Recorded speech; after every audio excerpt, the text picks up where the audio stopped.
মালিক জিজ্ঞাসা করে প্রতিদিন, বান্দা কি কারণে আমাকে ছেড়ে দিলা? হ্যাঁ,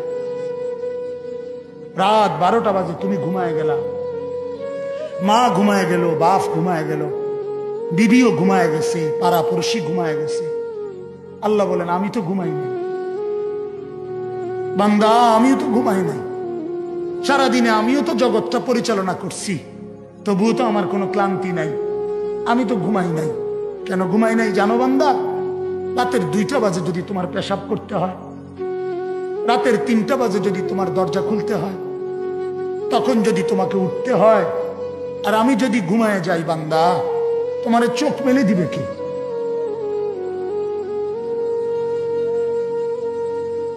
এই বাপ, চোখ মেলে দিবে কি?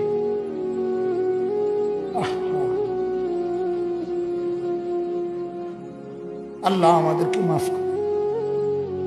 কোরআনুল কারীমের মধ্যে আল্লাহ তাআলা বলছে, ওয়াহুয়াল্লাযী ইয়াতাওয়াফফাকুম বিল-লাইল। কোরআনে আল্লাহ বলে, বান্দা শোনো, প্রত্যেকটা মানুষকে রাত গভীরে যে ঘুম আমি দেই, সেটা ঘুম না, আমি ওয়াফাত দেই, আমি মূলত মৃত্যু দিয়ে দেই। আবার আমি দয়া করে একটা নির্দিষ্ট সময় পরে চূড়ান্ত মৃত্যু দেব বলে আমি আবার সেই হায়াত সকালবেলা যখন জাগতে শুরু হয় তখন আমি ফিরাই দিই। ফিরাই দেয় আল্লাহ। এমনও মানুষ আছে পৃথিবীতে, রাত্রিবেলা ঘুমাইছিল ভালো মানুষ, সকালবেলা আর জাগে নাই। আমার একজন দূরসম্পর্কীয় চাচা আছে, প্রফেসর ছিলেন, ভালো মানুষ ছিলেন। রাত্রিবেলা জলজ্জান্ত মানুষ ঘুমাইছে, সকালবেলা আর দরজা খুলে দেখছে ওই মানুষটা জীবিত ছিল না, মারা গেছে। হতে পারে না? হতে পারে কিনা বলেন না? তাইলে বছরের পর বছর, মাসের পর মাস, এই বাপ, বাহিরের কারো চিন্তা করে বাদ দেন। আপনারা যারা বসছেন, আপনাকে বলছি, আপনি কষ্ট করে বসছেন, রাতের 12টা বাজে, রাতের 12টা বাজে, এত কষ্ট করে বসছেন, বিনিময়ে একটু ভাবেন, একটু ভাবেন, অনুরোধ আমার, একটু ভাবেন। আজ মাঝে মাঝে মন চায় আল্লাহর বান্দা মুসলমানদেরকে বুকে জড়ায় ধরে কাঁদি যে বাপ কেন এত ভুল করছেন, আল্লাহকে কেন এত নারাজ করছেন? যার বিবি বেপর্দা, আপনি আল্লাহকে কত পরিমাণ নারাজ করাচ্ছেন।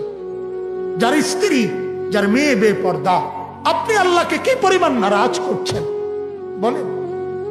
এক কুকুর মরলে, লাশ ফেলে রাখলে যেই দুর্গন্ধ ছড়ায়, সেই দুর্গন্ধে অল্প কিছু মানুষের কষ্ট হয় কিছুক্ষণ, কিন্তু এক নারী বেপর্দা হাঁটলে যে যুবকগুলোর চরিত্র নষ্ট হয়, সেই নারী এক মরা লাশওয়ালা কুত্তার চাইতে বেশি দুর্গন্ধ ছড়ায়।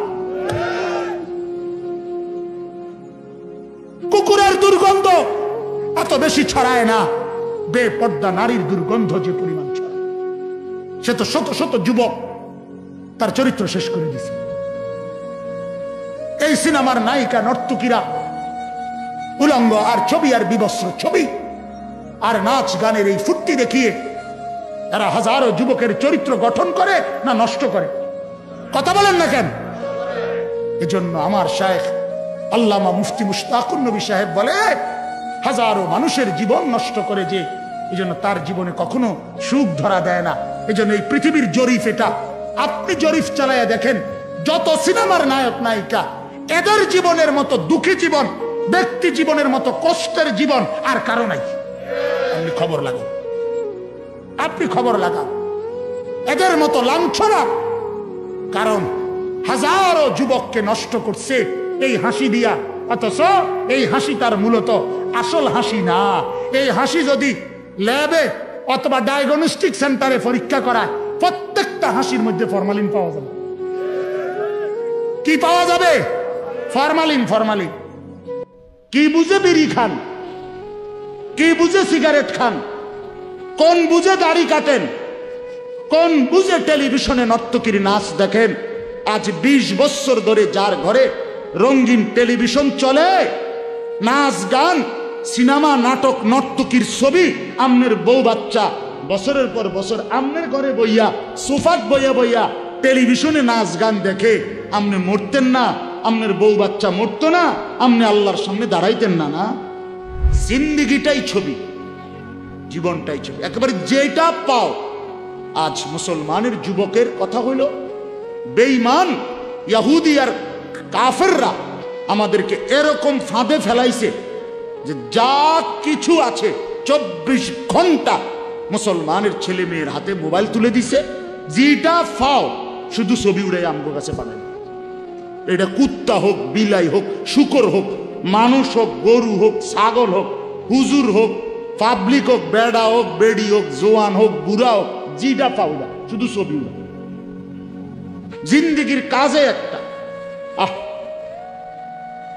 হায় হায় বাপ, তোমরা বুঝো না, বেঈমান তোমাদেরকে বেঁধে ফেলছে আষ্টে পিছে।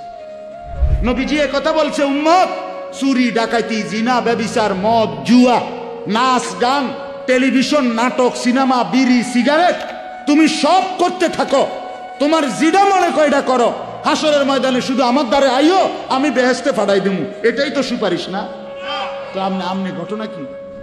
এক বুজুর্গ বলছেন, আমি দেখলাম যে পুরা বাজারে যত ব্যবসায়ী তাদের মাল বিক্রি করতেছে, তন্মধ্যে সবচেয়ে বেশি চিল্লাইতেছে, কাস্টমার গ্রাহক ডাকতেছে এই বরফ বিক্রেতা, এবং চিৎকার করে করে বলতেছে, হে আল্লাহর বান্দারা, তোমরা ওই ব্যক্তির উপরে একটু দয়া করো, যাদের নেওয়ার জলদি জলদি নাও, যার পুঁজি খুব দ্রুতই গলে গলে শেষ হয়ে যাইতেছে। মানে আমার এই বরফের চাকাটা যদি তোমরা কিনতে দেরি করো, তাহলে আমার এটা কিন্তু এটাই আমার পুঁজি, এখন এটা যদি দেরি করো তাহলে গলে গলে কি হয়ে যাবে, আমার পুঁজি শেষ হয়ে যাবে, আমি আর বেচমুখী। তাই বরফের চাকাটা এমন না যে যতক্ষণ বেচা হবে না অতক্ষণ গলবে না, এমন সে গলতেই আছে, বেচা হোক কিংবা না। তো ওই আল্লাহর ওলি বলেন, আমি এই বরফ বিক্রেতার এই আহাজারি, তার এই চিৎকার চেঁচামেচি, তার এই পেরেশানি থেকে আমার হায়াতের কদর বুঝলাম, জীবনের কদর বুঝলাম, যে আমার হায়াতটাও ঠিক এরকম, এটা গলে গলে শেষ হয়ে যাচ্ছে।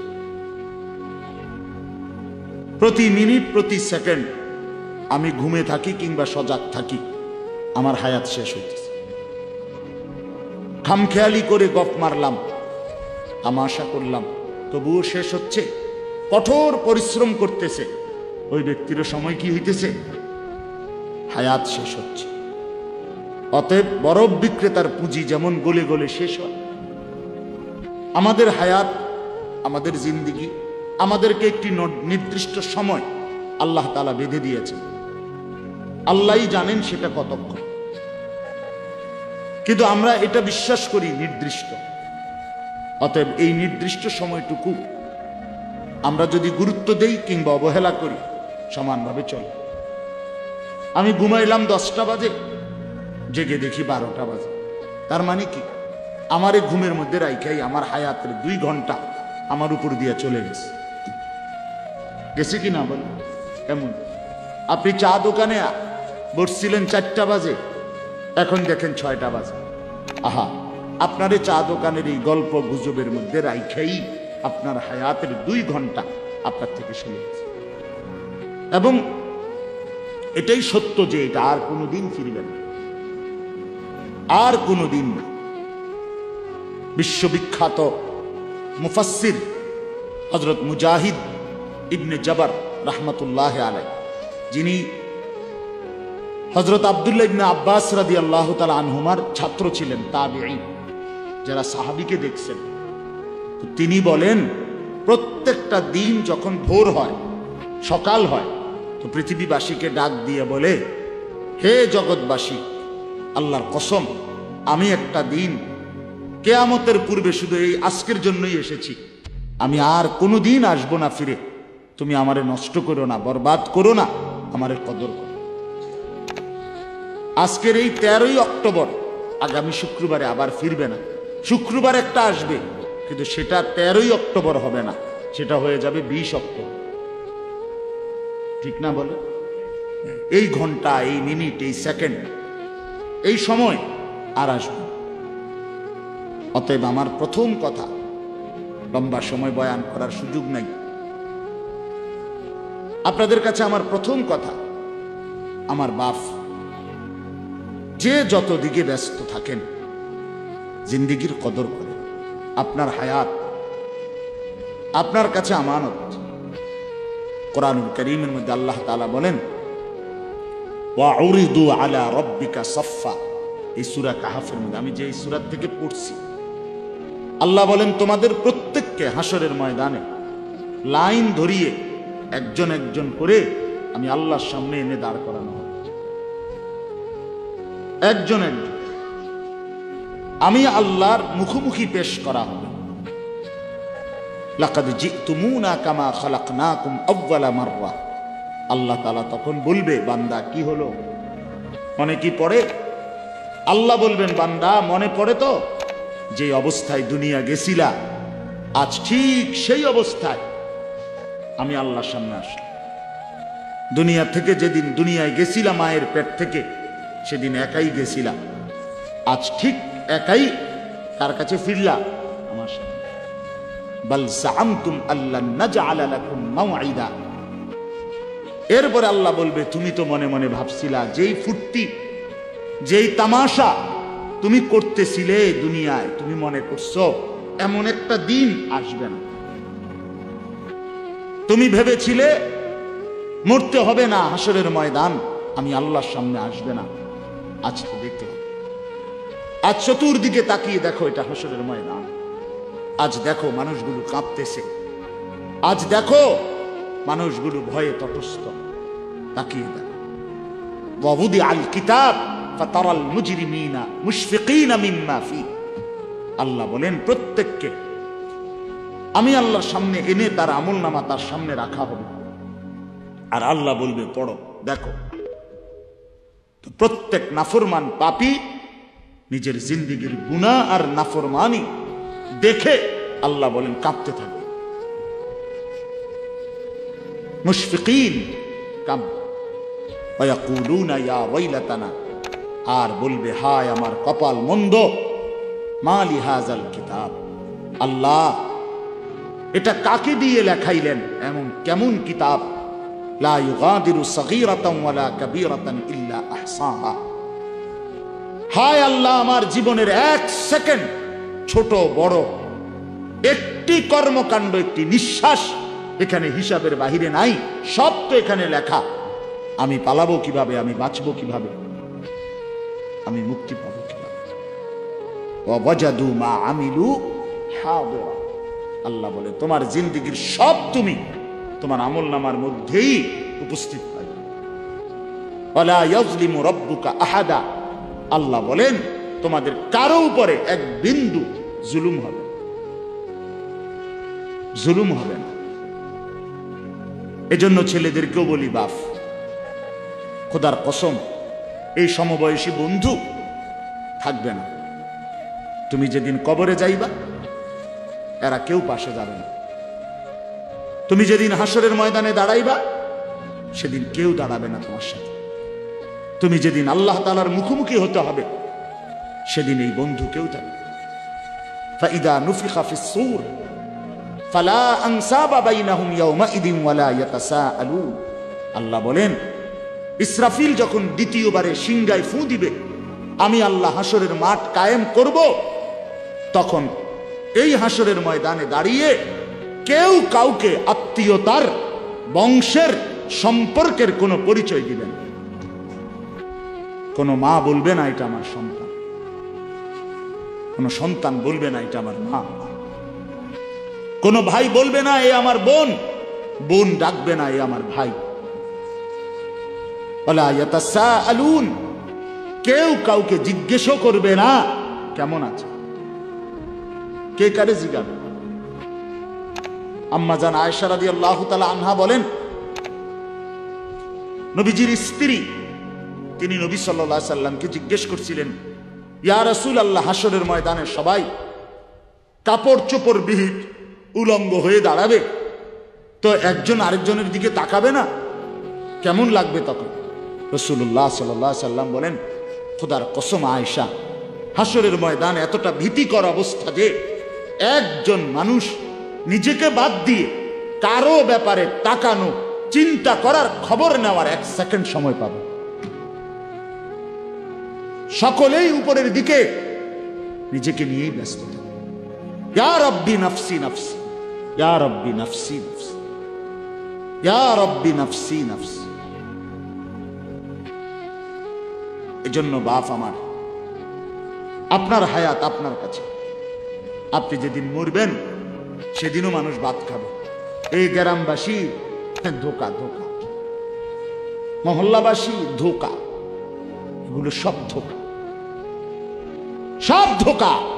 বন্ধুরা ধোকা, স্ত্রী ধোকা, এগুলো সব ধোকা। সব ওই রাত্রে খানা খাবে, আপনারে দাফন করে আসে। আরো বেশি খাইব মানুষের ঘরের থেকে, যাইতে আইনা ভাত খাওয়া। আও হারাদিন কাঁদছে নামনে, শরীর দুর্বল হয়ে যাব খানা না খাইলে। ভাত খা, খানা বন্ধ। লাশের সামনে, লাশের সামনে মুসলমান আজকে জানাজা, লাশ সামনে, এখানে দাঁড়াইয়া জিগায় খানাটা কোন দিন কইয়া লাইলে ভালো আছিল। কি আহা আহা, মানুষ কার জন্য শিক্ষালেন? এই মানুষগুলো তারা আজকে জিগায় খানাটা কোন দিন করবে। 4 দিন না খানাটা কি সোমবারে করলে ভালো হয় না মঙ্গলবারে করলে ভালো হয়? কত অনবুঝ করে লাইলে ভালো আসিল। লোকজন কি আর আবার ফাইবেননি? হ্যাঁ, মানুষটিরে আবার কইটো আইবেন, আজকেই কইয়া লাইলে ভালো। ফলে জানাজার লাশের সামনে দাঁড়াইয়া আগে কইয়ালায় সবাই খেয়াল রেখেন সোমবারে খানা। আহ, এর নাম দুনিয়া, এর নাম, এর নাম দুনিয়া। এই জন্য দুনিয়া বড়ই স্বার্থ। এটা রাক্ষস, শুধু গিলে খায়, তৃপ্ত হয় না, তৃপ্ত হয়। সেদিন আমি এক কুটিপতির বাড়িতে গেছি, অনেক বড় সম্পদশালীর বাড়িতে গিয়া তার বাসায় বাথরুমে গেছি। দেখি যে বাথরুমের যে দরজা, দরজার যে সিটকারি লাগায়, তো সিটকারিটা আছে, কিন্তু সিটকারিটা যেটার মধ্যে লাগাই ছোট্ট বল্টু একটা, এটার মধ্যে লাগাই যেটার মধ্যে এটা নাই। এবারে লাভ হলো কি, কিসের মধ্যে লাগাই? কথা বুঝছেন না? লকটার এই ছোট ইয়ারা যেটার মধ্যে লাগায়, আর এটা নাই। তা নাই বের হয়ে বললাম, হা ভাইয়া, এরই নাম দুনিয়া। দুনিয়া এমন একটা না একটা থেকেই যায়, সব চাহিদা, সব প্রয়োজন পূরণ হয় না, পূরণ। আপনার লাশ যেদিন জানাজা হবে সেদিনও আপনার ঘরের হাজারো প্রয়োজন বাকি থেকে যাবে, বাকি থেকে। পৃথিবী হাসবে ঠিকই, সিএনজিও চলবে, অটোও চলবে, সূর্যও ডুববে, চাঁদও উঠবে, রাতও শেষ হবে, দিনও আসবে, কেউ থামবে না আপনার জন্য। আপনি শুধু চলে যাবেন একা কবর, কেউ থামবে না। এরে বাপ, কেউ থামবে না। ছেলেরা আজকে বন্ধুর পাল্লায় পড়ে নষ্ট হয়ে যাচ্ছে। আহ, সমবয়সী বন্ধু তোমার উলঙ্গ ছবি দেখায়া, নর্তকী দেখায়া শেষ করে দিল, তুমি বুঝলাম। সমান সমান বন্ধু একসাথে তোমার জুয়ার আড্ডায়, মদের আড্ডায়, নারীর আড্ডায়। আহ, আফসোসের ব্যাপার।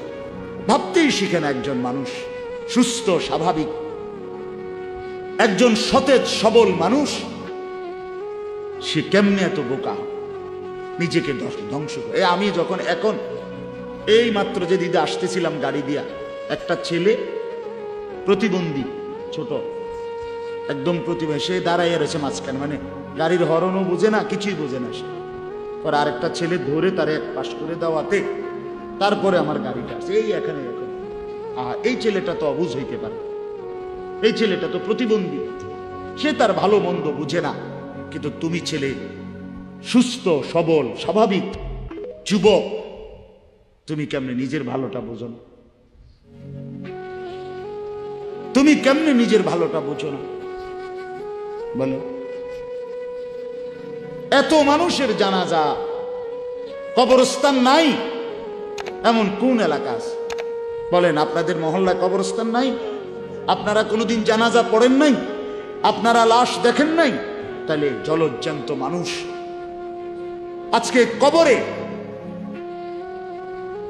জনাব হযরত মাওলানা আব্দুল বারী সাহেব, আমার তো পুরা মনে আছে কত সময় আমার সাথে, কতদিন বয়ান একসাথে দেখছি, বসছি, কথা বলছি, কোথায় হারিয়ে গেল?